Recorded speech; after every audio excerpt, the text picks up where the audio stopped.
Hey everyone, and welcome back to my channel. Today I'm going to be doing a massive second-hand book haul. There's about 38 books in total, I think, which is kind of crazy, but it has been like probably over a year that I've been collecting all of these together. So perhaps without further ado, let's get into it. The lighting might keep changing because I'm using natural light and the weather is kind of really strange today. I'm probably going to very briefly mention what the books are about because this could take a very, very long time considering there's 38 to get through. And I have grouped some of them together just to quickly talk about them. So first up we have The Wheel of Time, Book 1 and 2 by Robert Jordan. So you've got The Eye of the World and The Great Hunt. I've picked these up in anticipation of the new Amazon TV show and I hope to read these before it airs in November. Next we've got American Psycho by Bret Easton Ellis. I love the movie, I think it's such a great satire. Christian Bale as Patrick Bateman is iconic. So I just wanted to read the source material because obviously 9 times out of 10 the book is better than the movie. So I want to see whether that is the case with this one. Talking of movies, I've actually got 2 books that inspired Stanley Kubrick. So you've got The Shining, which obviously inspired The Shining, but then there is Dream Story by Arthur Schnitzler, which is actually like a sort of classic Austrian story. And it's set, I believe, in like the 19th century, but this inspired Eyes Wide Shut, which I thought was rather intriguing because that film is set during present time. So I'm really intrigued to see what Kubrick sort of saw in this story and how he adapted it for the modern age. So I'm going to be doing a sort of reading challenge soon where I read lots of books that inspired Kubrick because I love his movies. And I just really wanted to sort of delve into the stories that inspired them because I think it's really interesting that most of his movies were actually not original stories. They were already pieces of literature and I think that's cool. So yeah, really looking forward to getting into these. The next lot of books I've got are books in different languages. So we've got a French translation of Angela Carter's The Bloody Chamber, but in French they actually call it Le Compagnie des Loups, which is the Company of Wolves. It's a short story collection I absolutely adore, and because I'm learning French I thought I've read the English version numerous times, so I thought it would help me understand the French more because I know the context of the story. But yeah, I haven't actually delved into this, but I really want to it soon just to sort of test my French. I don't know whether I'm there yet, but I do think I could read this quite soon, which is exciting. Another French translations, we've got perhaps the ugliest version of Jules Verne's Le Tour du Monde on, I don't know what 80 is in French. It's also got these disgusting yellow pages. It's the content that counts. I am that person that judges covers by their books. No, nobody does that. I am that person that judges books by their covers, but when it's secondhand and it's so cheap and it's going to help me learn French, I don't really care. I mean, I kind of do. I think it's ugly, but I'll just have to get over it. And then the other one is Arsène Lupin, Gentleman Cambrioleur. Anyone that has watched Netflix in the past year has probably seen the really cool French TV show with Omar Sy in it, which is Lupin.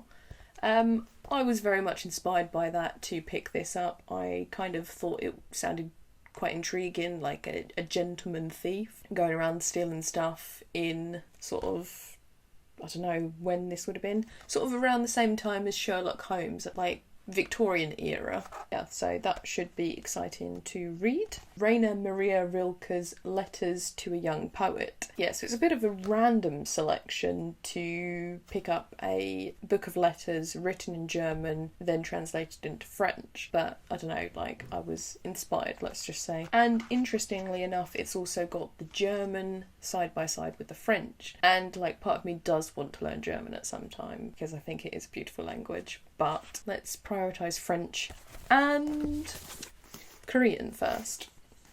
The Vegetarian by Han Kang. I've already read the English translation, and I really want to read it in its original language, because there was a mild controversy around the translation to English, the fact that the translator may have omitted some stuff, so I kind of really want to read it in its entirety in its own language.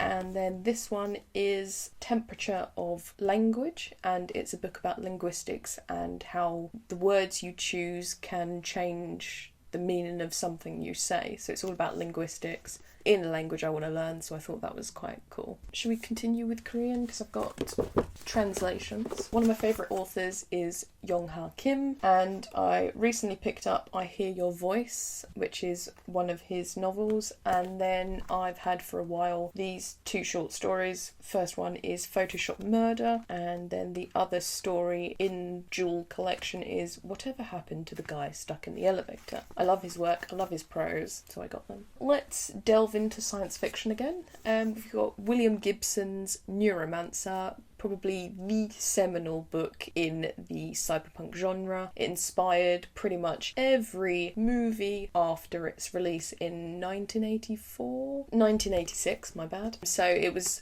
very, very influential on things like The Matrix. And yeah, I mean, the cover is so like 90s, it hurts, but I kind of like it. Like, I like sort of very kitschy science fiction covers. I think they're brilliant. And I really love the sort of cyberpunk aesthetic. Like, Blade Runner is one of my favourite movies ever. Let's go for Arthur C. Clarke next. So we've got Childhood's End and Au Rendezvous with Rama. Arthur C. Clarke writes some really intriguing science fiction. I haven't actually read any, but he was the mind behind 2001: A Space Odyssey, which is perhaps one of my most favourite films ever. These two sound really intriguing. They're all about sort of alien encounters, which is some of my favourite things to read about, because it's something I always think about. I'm always thinking, like, imagine if today aliens just descended onto the Earth. What the hell would we do?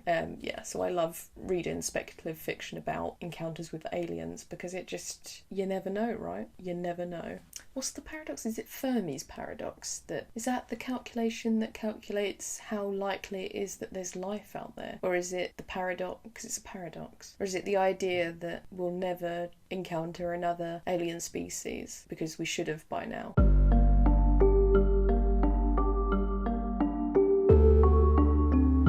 We'll go for Flaubert next. Obviously everyone knows Madame Bovary, so I picked up this copy last year, read it, really, really enjoyed it, so then I had to get my hands on Sentimental Education and Slambo. This is set in Carthage in around 3rd or 4th century, I believe. So it's a historical epic, which I think is rather intriguing. Sentimental Education follows a young man who I think has an unrequited love for an older woman. Do love a bit of Flaubert. As we're talking of classics, perhaps we should mention Vita Sackville-West and her book The Edwardians. The Left Hand of Darkness by Ursula K. Le Guin. Sort of the queen of classic science fiction, if you will. The Tales of Neverian, can't pronounce any words, by Samuel R. Delaney. I can't remember where I heard about this, but it's like a very uncanny blend of science fiction and fantasy, and I just kind of love how manky this edition is. Like, it is pretty beaten up. Like, the pages are gross. It's like folds everywhere. Someone circled something on the front. And like just the dodgy dragon attacking naked people. That's really what sold it to me, the weirdness of the front cover. And it's just all about, I mean, let's read this briefly, because I don't know how many people have heard of this. I don't even know how I heard of it. A barbarous alien empire ruled by primal brutality, intrigue and fear, a world of bizarre paradoxes, powerful mysteries and sexual abandon. Sounds interesting. So we've got The Elementary Parcels by Michelle, ooh, that is a spicy name, Houellebecq. Someone in the comments, if you're French, help me out. Michel Houellebecq. Mood Indigo by Boris Vian. Le Liaison Dangereuse by Chudelos di Laclos. probably said that wrong. And Thérèse Raquin by Émile Zola. Again, like, I'm learning French, so one of the main things I want to do is read as much French literature as I can in English and then read it in French if I really enjoy it. So I'll definitely at some point pick up Madame Bovary in French. But yeah, I'll see how I go with these, and then if there's something I really enjoy, then I'll buy the French original. Oh, we've got another Bret Easton Ellis, The Rules of Attraction. With this book, I ordered it thinking I'd get this front cover because it's much better than the new edition, but then they sent me a used copy of the really ugly purple one, so I sent it back and then ordered this from somewhere else and I got the much better cover. But this is... Sorry about that, the battery just died. Where was I? Yes, Rules of Attraction. So it's not necessarily a prequel to American Psycho, but it does feature Patrick Bateman's younger brother while he's at university, I believe. But yeah, it's like a love triangle. I can't really remember. Yes, that's pretty much the gist of it. It's just like a love triangle. Next two we've got are translations from Norwegian. So we've got Naive Super by Erland Loe, and then we've got The Half-Brother by Lars Saabye. S-A-A-B-Y-E. Saabye? Oh god. Lars Saab Christiansen. It's a family saga that starts in the 60s, and yeah, for a while I was learning Norwegian, but I kind of stopped because I needed to focus on French and Korean. I do this all the time, like I just get enamoured by a language and then become slightly mildly obsessed with learning it, and then decide that really I need to prioritise the languages that I've been learning for longer. Oh, someone says, bruising and brilliant. This is a great river of a book. Magnificent, unique. But yeah, it sounds interesting. Like, I find reading books from different cultures, even if they're quite similar, because obviously Norway's not going to be that different from England, but it's going to be slightly different. There's going to be different moments that sort of shape the country. Like, I know the sort of discovery of oil off the coast of Norway changed the face of the country forever. And I know that mainly because I watched this TV show on the BBC called Lykkeland. I can't remember what it was called in English, but it's really good. But yeah, like, I'm just intrigued by different countries and their stories. That's the reason why I've got these.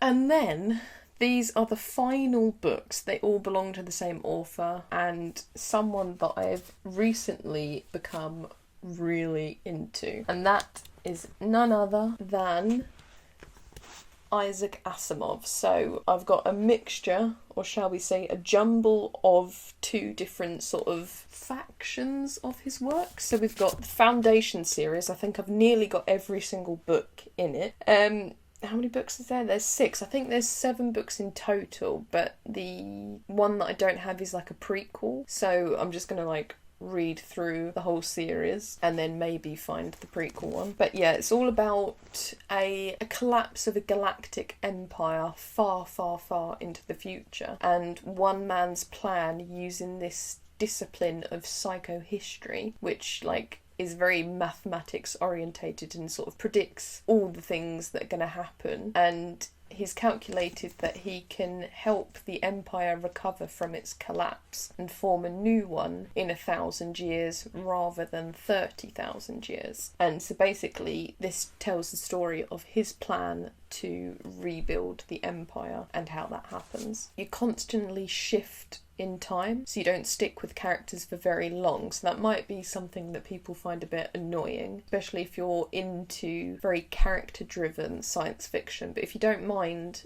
that you don't stick with characters and you're more into sort of ideas, then this series would be up your street. And then we've got, I haven't got the full robot collection, but I've got Caves of Steel, The Naked Sun, and then I, Robot and Robots and Empire. Annoyingly, I did start reading The Naked Sun. I've got a bookmark in it, and then I realised, hang on a minute, there's a book that came before it, so I'm gonna have to read this before I delve back into this. But yeah, like, I really like Asimov's work, and I think it doesn't necessarily matter that this is really kind of old science fiction, because I love the retroness of it. So the idea that like there's things in there that we already have modern equivalents of that are much better, but there's just something charming about an old book trying to predict what we might have now and in the future. And I don't know, I really enjoy that. Like, I've already spoken about 2001: A Space Odyssey, but I just love how sort of kitsch and 60s it is. But yeah, it's just this whole retro future vibe. I really love it. So that is all of the secondhand books that I've bought this past year. I hope you enjoyed the video. Let me know